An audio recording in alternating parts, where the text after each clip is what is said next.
जलन। ममता बहुत ही सीधी और प्यारी लड़की थी, वहीं सुनील एक सरल और आगे बढ़ने की सोच रखने वाला लड़का। सुनील, बेटा सुनील कहाँ है? अरे जरा एक गिलास पानी तो दे दो। हाँ माँ, अभी आया। क्या माँ, पानी तेरे सर के पास ही तो रखा है, क्या हो गया है? तबीयत खराब है क्या? अरे नहीं नहीं, वो उठने का मन ही नहीं कर रहा था तो देखा ही नहीं। वैसे क्या कर रहा है? यहाँ बैठना मेरे पास। माँ पढ़ रहा था। वो कहना नौकरी में तो वक्त नहीं मिलता, अब ऑफिस से घर आकर ही तो वक्त मिलता है। अच्छा अच्छा ठीक है, पढ़ ले जा बेटा। सुनील पढ़ लिख कर और आगे बढ़ना चाहता था, लेकिन माँ की तबीयत खराब देखकर सोचता है कि शादी ही कर ले। कब तक माँ का ख्याल वो अकेले रख पाएगा? तो एक दिन, माँ ये ममता है, मैंने इससे शादी कर ली है। तुम्हारी तबीयत भी ठीक नहीं रहती तो मैंने सोचा शादी कर लेता हूँ। घर संभालने वाली और तुम्हें संभालने वाली कोई आ जाएगी तो अच्छा रहेगा। माँ अचानक से सामने बहू देखकर हैरान रह जाती है। बेटा ये क्या बात होती है? न बैंड, न बाजा, न दहेज, न शगुन, ऐसे कैसे बहू आ गई? माँ तू तो जानती है मैं नौकरी के साथ पढ़ाई कर रहा हूँ, तो कहाँ से इतना पैसा बचा पाता कि धूमधाम से शादी करता। वैसे भी माँ लोग तो आकर खाकर निकल जाएंगे, इसलिए बस वैसे ही। माँ जी, मैं आपका ख्याल रखूंगी। वैसे भी ये आगे की पढ़ाई कर रहे हैं, अच्छा कुछ कर गए तो सबके दिन फिर से अच्छे आ जाएंगे। सास को ममता की बात ठीक तो लगती है, लेकिन मन में कहीं ना कहीं लगता है कि कहीं बहू बेटे को लेकर फुर्र ना हो जाए और फिर तो वो रह जाएगी अकेली। बेटा देख, मेरा जो कुछ भी है वो सुनील ही है, और सुनील का भी अब इस दुनिया में मैं ही हूँ और कोई नहीं। क्या सुनील? बिल्कुल माँ, लेकिन आज से ममता भी मेरे जीवन का अहम हिस्सा है, जैसे तू है। सास को बड़ा बुरा लगता है कि उसकी सल्तनत में कोई और हिस्सेदार कैसे हो सकता है। कैसे कोई और उसके 30 साल के बेटे की जिंदगी में अचानक से आकर बराबर का हिस्सेदार बन सकता है। देख बहू, मैं भले थोड़ा बीमार रहती हूँ, लेकिन इसका मतलब यह नहीं कि घर की चीजों में मेरा कंट्रोल खत्म हो गया है। मैं आज भी इस घर की रानी हूँ, समझी? बेटा सोचता है कि ये माँ को अचानक से क्या हो गया। कल तक जो माँ कहती थी कि जिंदगी का कोई भरोसा नहीं, वो अचानक से जंग के मैदान की झांसी की रानी कैसे बन गई? माँ क्या हो गया है? सब ठीक है ना? अचानक कैसी बात कर रही हो? ममता का आज पहला दिन है, स्वागत करो उसका। आसपास की आंटियों को बुलाओ, नई दुल्हन की मुंह दिखाए करवाओ। खैर, सास होने का फर्ज निभाती है और बाद में एक सहेली के साथ बाहर निकल जाती है। क्यों री बताया नहीं कि बेटे का ब्याह कर रही हो? वैसे तो सारा दिन हम ही में घुसी रहती हो। अरे मुझे भी तो अभी पता चला, यूं अचानक सर पर लेकर आ गया। कहता है बहू है माँ तुम्हारी। अब इसको भी इतना ही मैं प्यार करता हूँ जितना तुझे करता हूँ। लो जी, ये क्या बात होगी? क्यों इतना प्यार करता है? अरे माँ का प्यार तो ज्यादा होता है। अब उसको तो कोई दूसरा पति मिल सकता है, लेकिन तुम ही बताओ, क्या माँ की ममता किसी और की हो सकती है? ना जी ना, बेटे को समझाओ ये बात। अरे क्या समझाऊं, मुझे तो खुद ही समझ में नहीं आ रहा कि क्या हो रहा है। जो बेटा कल तक माँ माँ करता था, अचानक से बीवी बीवी का राग आलाप रहा है। देखा, उसकी बीवी ना सुंदर और जवान है। सुंदरता के आगे तो एक से एक नहीं टिके, तो तेरा बेटा किस खेत की मूली है? सास को भी समझ में आ जाता है कि बहू की सुंदरता के आगे माँ का प्यार किसी काम का नहीं।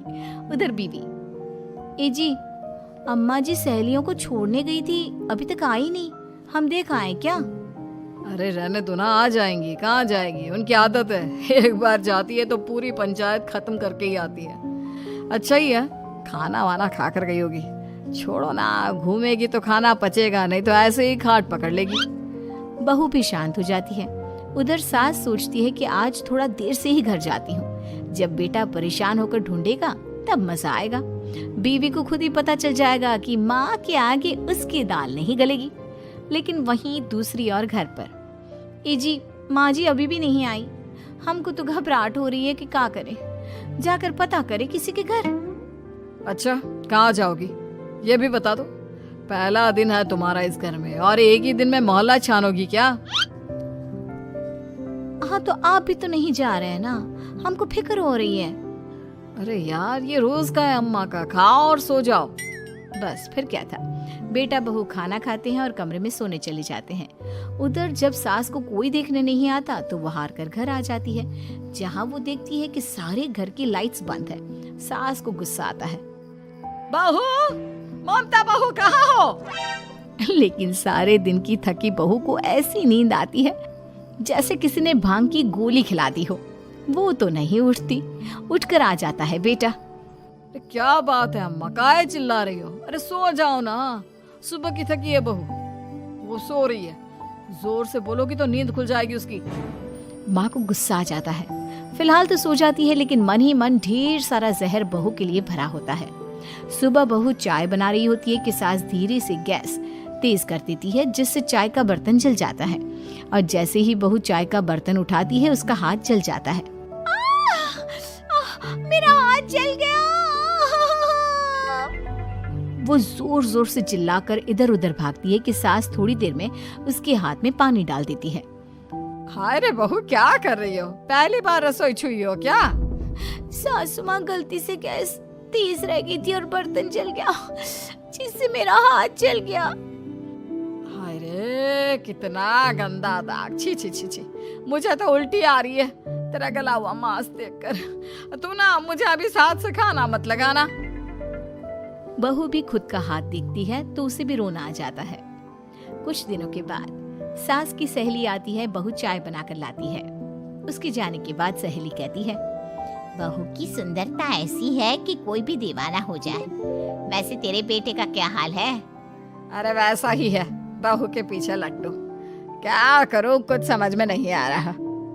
मैंने तो बहू के चेहरे पर दिवाली के पटाखे की चक्री फेंक दी, उसका पूरा चेहरा जल गया। अब देखो ना रही सुंदरता, और ना ही अब मेरा बेटा उसे पूछता है। अरे अब तो वो उसे छोड़कर दूसरी भी देखने को बोल गया है मुझे। बहू सारी बात सुन रही होती है। आंटी एक बात बताइए, क्या भरोसा है कि दूसरी सही आए और आपके अनुसार रहे? देखिए आंटी, मेरी सासू माँ को गलत बात सिखाने की जरूरत नहीं है। हमारा परिवार साथ में खुशी से रह रहा है। देख बहू, मेरी सहेली की बेइज्जती ना कर, वही अच्छा रहेगा तेरे लिए, समझी? बहू नहीं मानती है। वो बार बार उनकी सहेली को घर से निकल जाने को कहती है। तभी सास की सहेली पास के चूल्हे से लकड़ी लाकर बहू के चेहरे पर लगा देती है। बहू जोर जोर से रोने लगती है। अरे ये क्या कर दिया? मैंने कहाँ किया, ये तो तूने किया। तू ही नहीं चाहती थी कि बहू बेटे के साथ रहे, भला मैं क्यों करूँगी? मैं तो चली, निपटो अब। बहू रो रही होती है, दर्द से चिल्ला रही होती है, लेकिन सास उसे डॉक्टर के पास नहीं ले जाती। तभी पति आता है। क्या हो गया ममता? ये दाग कैसे लगा? तुम कैसे जली? ममता कुछ नहीं कहती, बस दर्द से करा रही होती है। पति माँ की तरफ देखता है। हो ना हो माँ, ये पक्का आपका काम है। आप ही ममता से जला करती थी ना।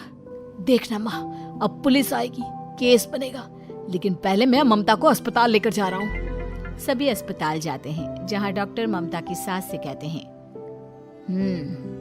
आपने तो नहीं जलाया ना बहू को?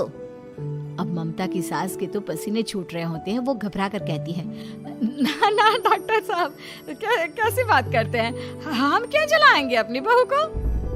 डॉक्टर ममता के पति से पूछते हैं, देखिए, क्योंकि ये ससुराल में जली है तो मामला पुलिस का बनता है, तो आप पहले पुलिस को बुलाइए, तभी इलाज पूरा होगा। सास डर जाती है कि अब तो बच्ची जिंदगी जेल में ही रहना होगा। रहने दीजिए ना, पुलिस को क्यों बुलाना? सारी हंसी खत्म हो जाएगी जब पुलिस के डंडे पड़ेंगे। बहू को जलाना भले ही बहुत आसान हो, लेकिन उसके बाद सारी जिंदगी जेल की हवा खाना। सास डर जाती है। पुलिस आती है। पास लेटी दर्द से करा रही ममता स्टेटमेंट देती है। तो क्या हुआ था? कैसे जली आप? ममता पास खड़ी सास को देखती है।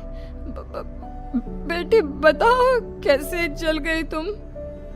ओए, काका का किरण वाली शाहरुख, चुप, बिल्कुल चुप। सास चुप। सभी इंतजार करते हैं कि ममता क्या बोलेगी।